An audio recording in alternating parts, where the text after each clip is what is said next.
Voltando, olha aqui a gente falando novamente sobre a desproporção cefalopélvico relativa ou absoluta. Como eu já havia falado para vocês antes, eu trouxe aqui um outro manequim para a gente falar um pouquinho sobre o que é uma desproporção cefalopélvico absoluta com relação àquele feto, aquele bebê, tá? Observamos o seguinte. Temos aqui Renatinho, tá? Nossa bonequinha predileta aqui. Eu costumo dizer que ela é de pano, então ela é muito fácil da gente explicar as manobras. Como o outro boneco ele é plástico, né? O outro manequim ele é plástico, é um pouquinho mais difícil. Então, vamos lá para um processo de parto normal. Tá aqui Renatinha, tá? Ela tem aqui, se vocês forem prestar atenção, ela tem aqui uma forma fácil de passagem por essa pelve aqui, ó. Vou mostrar assim para vocês, tá? Ela tem uma forma fácil de passagem, ok? Passou aqui, tá? Ó. Teve dificuldade? Não. Renatinha não teve dificuldade alguma de nascer aqui no processo de parto normal, tá certo? Aqui nessa pelve, tá? Mas vamos trazer um bonequinho um pouquinho, né, diferente. Vamos pensar aqui que esse bonequinho aqui, ele tem uma dificuldade, um tamanho desproporcional para esta pelve. Então, temos um bebê que pode até ter, né, uma possibilidade de parto normal, mas pode ter algum tipo de complicação, tá? Quando a gente pensa aqui, ok, ó a fontanela aqui. Essa é a fontanela pragmática, a gente vai avaliar. Como é que a gente avalia? Tocando aqui o nenenzinho, a bolsa tem que estar rota, tá? Para a gente conseguir tocar a cabecinha do neném.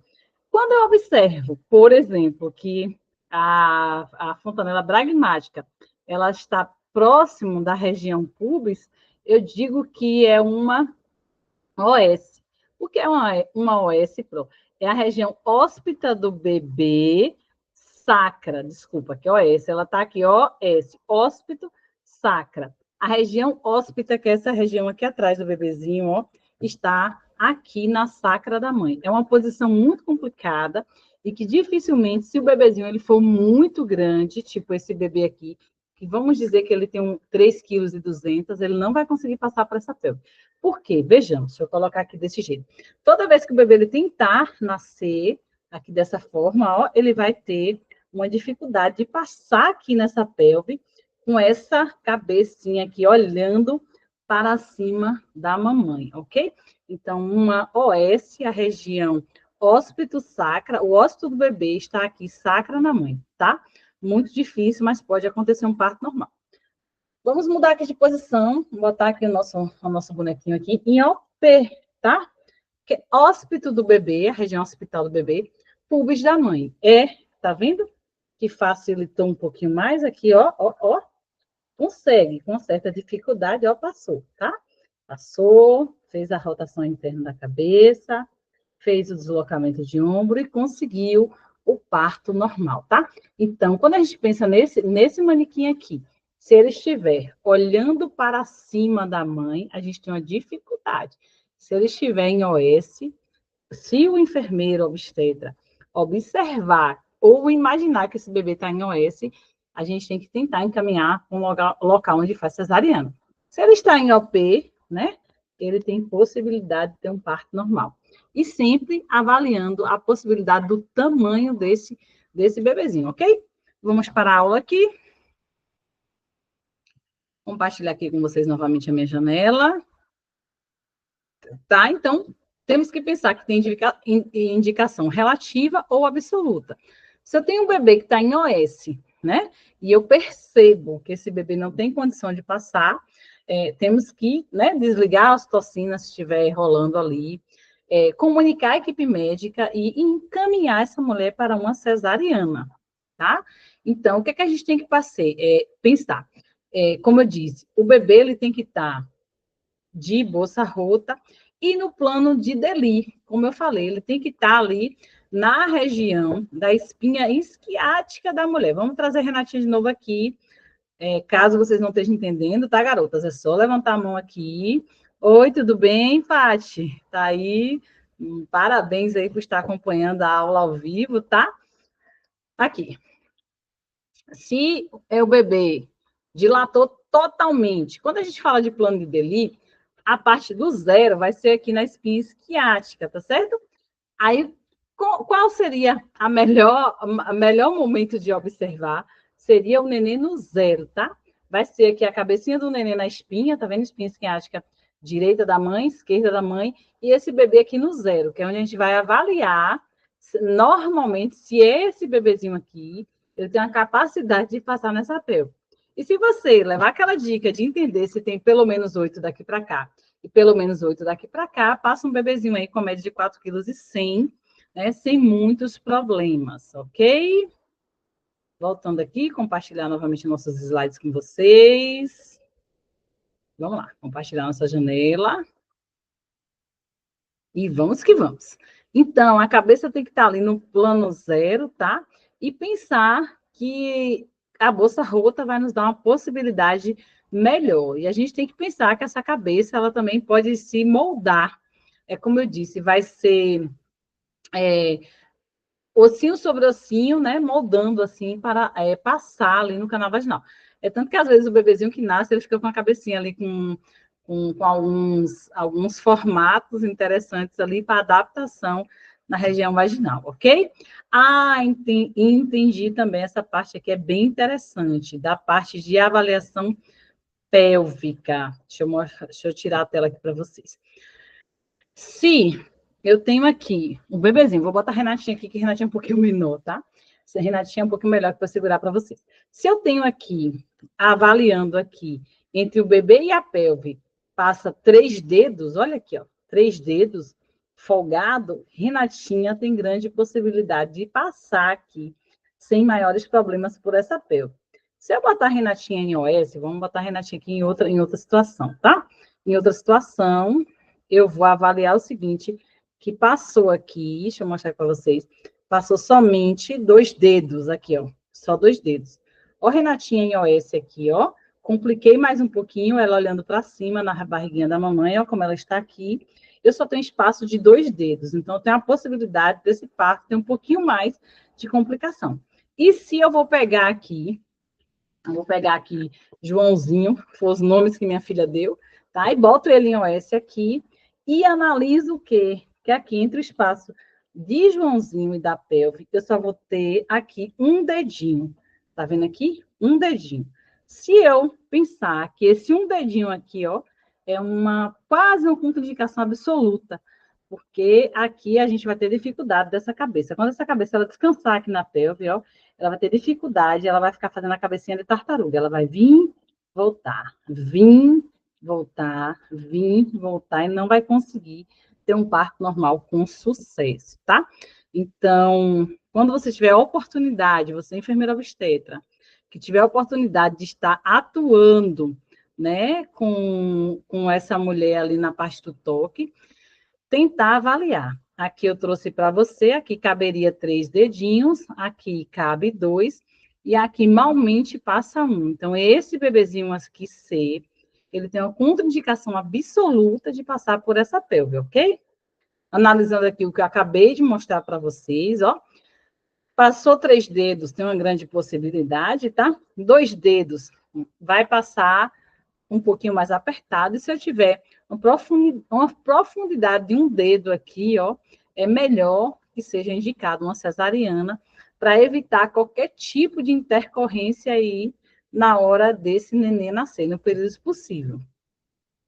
A descida, que eu já falei, é observar o nosso assoalho pélvico, a circunferência entre a altura, né, média da bacia, como eu trouxe a régua, mostrei aqui para vocês, e observar também a rotação interna da cabeça do bebezinho. Como a gente fez o toque ali com 3, com 2 e com um dedo, e principalmente identificar essas posições que eu acabei de falar para vocês. OS, que vai ser a relação hóspito do bebê, sacra da mãe, ou OP, tá? E observar se o hóspito do neném está no pubis da mãe. Normalmente, o OP são partes que não vão dar muito trabalho profissional. E identificou esse, ó, meu filho, tem cesárea, puxa para cesárea, que vai ser um parto mais seguro e mais tranquilo aí para a sua equipe, ok?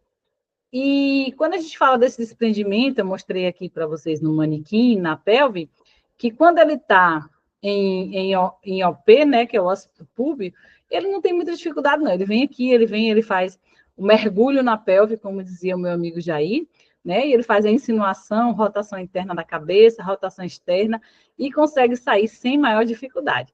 Se eu tenho um bebezinho em OS, que ele vai estar o ósculo dele aqui na sacra da mãe, olhando para cima da barriguinha da mamãe, quando ele fazer a insinuação aqui, ele tentar fazer a rotação, ele pode ter dificuldade aqui. O que é que acontece muito? É esse bebezinho fazendo a cabecinha de tartaruga. Ele vai e vem ali, não consegue, né, ter um período possível ali de qualidade. Existe uma rotação manual, uma prática que tem que ser profissionais com experiência para fazer essa rotação, tá? Que pode estar conseguindo fazer essa rotação. Eu tive um bebê assim, que tinha 8 meses de gestação, e era pequeno, né, com relação à pelve da mãe, e esse meu amigo, o doutor Jair, chegou e me ensinou a fazer essa rotação. Fez a rotação naquela época, né, pouco se falava em processo de trabalho de parto, e, e, e digamos assim, estudo das fontanelas, como foi que eu fui ensinada, né? Pega aqui, entende onde está a região da testa do bebê e tenta fazer esse círculo aqui, ó. Vou pegar aqui, o bebezinho está aqui em OS, eu entendi como é que ele está e eu vou tentar fazer a rotação. Deixa eu ver como vai ser, como seria melhor aqui, para mostrar para vocês aqui, ó. Tá assim, eu fazer a rotação da cabeça ainda lá dentro, ó. Para quem tem experiência, pode estar fazendo essa rotação e ver se tem possibilidade de fazer essa rotação aqui, ó. Ó, tá vendo? Até que eu consegui aqui, o nosso manequim aqui foi favorável para essa rotação e conseguir, né, tá trazendo esse RNzinho, tá vendo? Ó, como é difícil mesmo com o manequim, é bem difícil fazer essa rotação aqui para conseguir colocar o bebezinho em OP, tá vendo? Ele tá com a variação aqui já em OP, em OP longitudinal, tá vendo que eu tentei rodar aqui o manequim, ele ficou longitudinal. Ele pode vir para o OP, pode ficar longitudinal, se ele ficar fletido, longitudinal com a cabecinha fletida, assim, como foi o caso da minha cunhada, possivelmente não tem condição de passar. Já pensou esse bebezinho fletir a cabeça e ficar assim? Longitudinal fletido aqui, na parte da pelve da mãe, pode complicar aí o trabalho de parto, ok? Mas para quem tem a experiência, pode estar pensando nessa rotação manual e estar rodando, como eu tentei mostrar aqui para você, e conseguir fazer essa rotação manual aqui para quem tem experiência, tá? E o que é que a gente tem que pensar? Estamos aqui no processo de trabalho de parto, que dilatou totalmente, o bebezinho chegou ali no zero, tal, e está tendo essa dificuldade de nascimento. O que é que a gente tem que pensar? Em possíveis causas de diagnóstico de quê? Do sofrimento fetal. Analisar a causa, pensar em hipóxia fetal, infecção do trabalho de parto, aspiração de mecônio. É bem interessante quando você trabalha com a equipe multi, que o líquido amniótico, quando ela rompe as bolsas de água ali, tá todo mundo ligadinho. Uma vez eu estava trabalhando numa referência aqui, e o neonatologista virou, só fez assim, para baixo, olha, Cris. Quando eu olhei, era um mecônio, né, espesso, escurecido, e assim, a gente não tem o que questionar. Observou o líquido amniótico com mecônio espesso, tem que, ó, sala de cirurgia, desliga a ocitocina, desliga qualquer coisa de estimulante que esteja ali para o trabalho de parto, e vamos encaminhar essa gestante para uma cesariana ali de urgência, tá certo? Pensar em trauma recente, perca sanguínea fetal. Quando a gente fala de perca sanguínea fetal, a gente pensa de vasa prévia, né? Alguma doença cardíaca ali fetal, ou algum distúrbio ali de circulação materno-fetal, e pensar também em posições anômalas. E pensar também que a gente tem que pensar o que é que está impedindo o processo de trabalho e parto. Pode ser uma circular de cordão, pode ser o psique da mãe, de repente a mãe tem uma história, né? Que a irmã não foi bem, que a tia teve um óbito fetal ali naquela unidade, então a gente tem que pensar tudo isso. Definir se o trabalho de parto está normal ou distóxico, né? Observar a variação fetal e listar as causas mais comuns? É diabética, é hipertensa, é um bebê que está macrossômico, é um bebê que tem oligodramia, né, que é o aumento do líquido amniótico, né? Ou o que é que está acontecendo? Com o diagnóstico e o tratamento, a gente pensa em métodos preventivos aí sobre a distócia de trajeto, ok? E o que é que se fala, né? Revisão aqui dos pontos chaves, a nossa lei federal aqui, 7.498, de 86, ele traz, né, para a gente, enfermeira obstetra, que nós, enfermeiros obstetras, nós somos aptos à condução do trabalho de parto normal, identificação das distócias, e a gente tem algumas deliberações que nós podemos tomar algumas atitudes até a chegada do médico para atuar no cenário. Então, venha para cá, meus caros alunos, enfermeiros obstetras. É como eu costumo sempre dizer, toda a minha aula vocês vão ouvir eu falar sobre isso. A gente, enfermeira obstetra, tem que ter uma parceria com a equipe médica. Entende que o meu dever como enfermeira obstétrica acaba quando o dever do médico obstetra começa. Então, assim, se você está ali, você identificou que o último período de trabalho de parto ali ativo está demorando, o bebezinho está fazendo cabecinha de tartaruga, está indo e vindo, você está ali auscultando e teve uma leve bradicardia, e esse bebê não dá sinais que vai ter um parto, né, ali, vai transcorrer, chama ali, alerta o colega médico obstetra, chama a sua equipe ali, não é atribuição do técnico de enfermagem ou do auxiliar de enfermagem está realizando toque, né, então tem que pensar que é específico do enfermeiro obstetra, porque o enfermeiro geral ele conduz parto em situação de urgência, sem a realização de episiotomia ou episioterapia, tá? Então, nosso dever, enquanto enfermeira obstetra, é entender qual parto distóxico e chamar ajuda aí que possa resolver. Por exemplo, no caso de indicação de cesariana. Olha aqui, eu trouxe essas imagens na parte prática, né? A gente vai ver bastante isso. Quando a gente for evidenciar o toque, a gente evidenciar a coluna, um membro, né? Tem essa primeira figura aqui. Esse bebê tem um braço, né? Um braço, se eu não me engano, o braço direito do bebê aqui para fora, que já é um outro membro. Então, são partos que dificilmente a gente vai conseguir uma condução de um trabalho de parto normal com sucesso. E esse parto aqui foi identificada a distócia, ele tem que ser conduzido por um profissional médico e ou médico obstetra.